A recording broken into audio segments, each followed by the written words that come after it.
So I want to talk about the hypocrisy of concealed carry. I'm not saying it's hypocritical to conceal carry or a bad thing. I think you should carry everywhere, every time you can. However, there is a lot of hypocritical ideas that are counter to the overall idea of concealed carry. What is the overall idea? Well, I would say the consensus, the overall idea, the reason you carry a gun every day is because you cannot predict your life. You cannot know what's going to happen tomorrow or the next hour or the next second.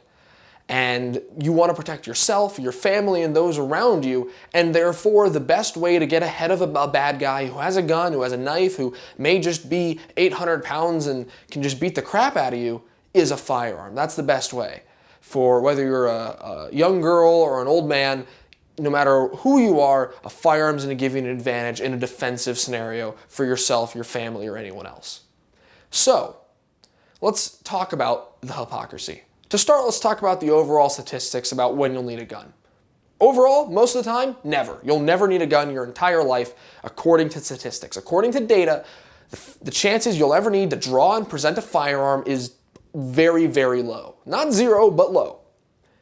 Well, if you need to draw and present a firearm, the chances you'll need to shoot it are even lower. It's very low chances you'll need to, if you draw a gun, you'll need to shoot it. So effectively, you could draw an airsoft gun, remove the orange tip, a toy gun, remove whatever makes it look like a toy. As long as it appears to be a real gun, you could draw and present this, and by statistics, by data, would say you'd be good most of the time just carrying this around. In fact, this airsoft gun here looks very realistic, looks very much like the real thing, and unless you look down the barrel where you can see the brass inner barrel, that's really the only telltale sign, unless you actually look at the internal action of it, that it's not a real gun. That's not a real Glock 19.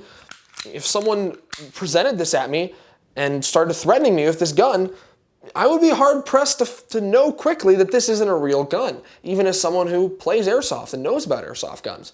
And so to the average person, this would be a real gun as far as they know.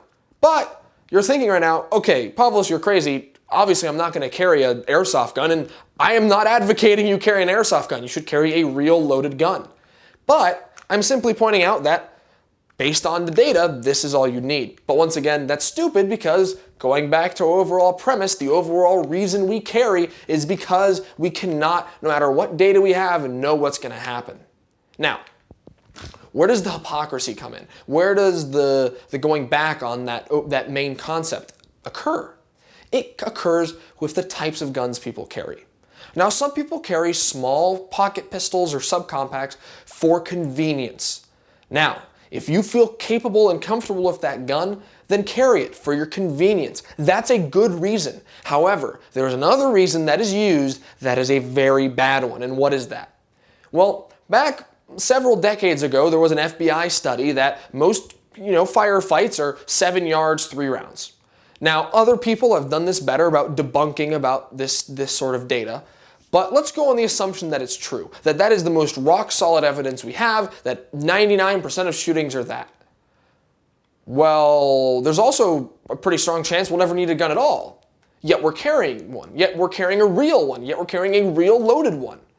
So why are we now going to go back and say, well, the statistics are on my side, so I don't need a 20-round gun, I don't need a higher capacity gun, I can get away with my little pocket pistol. Because of the statistics, the data will protect me. Really? The data will a magic data god or magic statistics god descend from the heavens and make the bad guy be 7 yards from you and make him die in 3 shots? Because you know what makes it harder for someone to die? Drugs in their system. And you know what bad guys are mugging you for a lot? Why they want your money? So they can buy drugs because they're high on drugs. Because drugs impair people's judgment, so they might become violent when they're on meth, PCP, bath salts, any of these sorts of things. So you're now relying, the person who is carrying a gun, because I know I'll probably never need it, but there's a slim chance I will, on the data saying you'll probably only need 3 bullets? Really? Really? You're going to now rely on the data? Now, what do I carry every day? I carry a Glock 19 style handgun. This is a polymer 80, but it's essentially a Glock 19. 15 rounds in the gun, 1 in the chamber, and a reload. Now you might say that's excessive. You're not ever going to need 30 rounds. You know that? You know what's going to happen my entire life? Well, please tell me so I know where not to go, where I'll ever need even one round, or even need to draw a gun, or even be in threat of my life, right? Because you apparently know. Oh wait, you don't. Oh wait, we can't predict the future. We can't predict what's going to happen. If we could, we wouldn't carry a gun because we just never go there. Right? And of course there's places you can avoid where there's a greater chance of violence, but you can't know that your local Walmart's going to get shot up, just like the people in El Paso didn't. Statistically, it would never happen to them, but it still did. So if we're going off of data, we're never going to need a gun. If we can predict the future, we know where to go, so we don't need a gun, but we can't. We cannot predict the future. We cannot know what's going to happen. All we can predict is certain variables that maybe it'll be at night, so that's why I have a weapon light, because it might be at night. I might have night sights, because it might be at night. I might have a reload, because I can anticipate that perhaps my magazine will have an issue, or perhaps I'll just run out of bullets, because I can anticipate that even though I'm a pretty good shot, under stress, under pressure, under threat of my life, my performance will degrade. That's just going to happen. So maybe I want to have as many advantages as I can, considering the bad guy is going to be coming at me and start threatening me before I can pull out my gun, right? Because I can't draw my gun on a guy because I think he might be a bad guy. He has to present himself as a bad guy, and then I can draw my gun on him. But until I know he's that bad guy, this has to stay in the holster, right? I'm not a cop where I can just have I'm not a soldier where I can have my gun at the ready. I'm not a cop where I have my gun in a much easier to access holster. My gun is inside the waistband. It's underneath a cover garment. Wherever you keep it, it has to be at least concealed, so you're a step behind on the power curve of when that bad guy has the foot ahead, the step ahead on you already. He's already a move ahead. He's already made his threatening action, and that's when you're getting the gun. Now, maybe you can get the drop on a bad guy threatening someone else, but if it's your life in danger, your family's life, more than likely, you're already a step behind.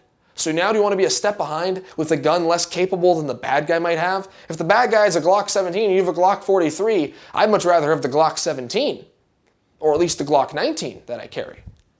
So if the Glock 19 or some similar size handgun, CZP-10C, whatever other handgun in that category class, CZP-07, whatever, that is still pretty easy to conceal, but I can get a full grip on the gun, right? That's what's important. Getting that full grip means better control of recoil, better recovery from shot to shot, all those sorts of things. And I'm no firearms expert, but that's just basic physics. The more surface area you have on something, the easier it is to control it. That's just basic physics, guys. So, if you carry a gun that you can get less surface area on, has less weight, and less capacity, so what you're doing is you have less bullets and you're less capable with those bullets. That's the problem. It's not like, oh, there's a smaller grip, but I still have 30 rounds. I mean, yeah, you could have 30 rounds in reloads, but reloading takes time. I mean, I can reload pretty damn quickly, and even then, under 2 seconds, that's still 2 seconds or a second of that bad guy closing the gap to me or being able to shoot back at me. So really, you want a gun that you can shoot and use for as long as possible before having to reload, that you can be as accurate with as possible, be as capable with as possible. Because this, I get that full grip, get that full two-handed grip, and I can really punch that gun out there and get some nice accurate shots, even at longer ranges, because that 7 yards might be the majority if that study is accurate, which questionable if it is. But even then, if I have to shoot at 50 yards, I'm not going to be the most accurate marksman in the world, but I can defend myself if I need to because I have a gun that's capable of that. Could I be capable of a Glock 43, a Ruger LCP, or even a Derringer if I'm a good enough of a marksman? Yes, but one, I'm not that good of a marksman, and even if I was, I would much rather have this, which if I'm a marksman of a Derringer, I don't even know what the hell I am with this thing. This, I'm ready to snipe, a satellite out of the air. So you have to think about it. What are you the most capable with? Now, if you think you're capable of the Glock 43 to defend yourself, if you feel comfortable carrying that Glock 43 or that Ruger LCP to defend yourself, then do it. I am not discouraging you from carrying a firearm. I am simply discouraging you from relying on the statistics, relying on the data. Because as soon as you rely on the statistics that save your life, that's when you become one.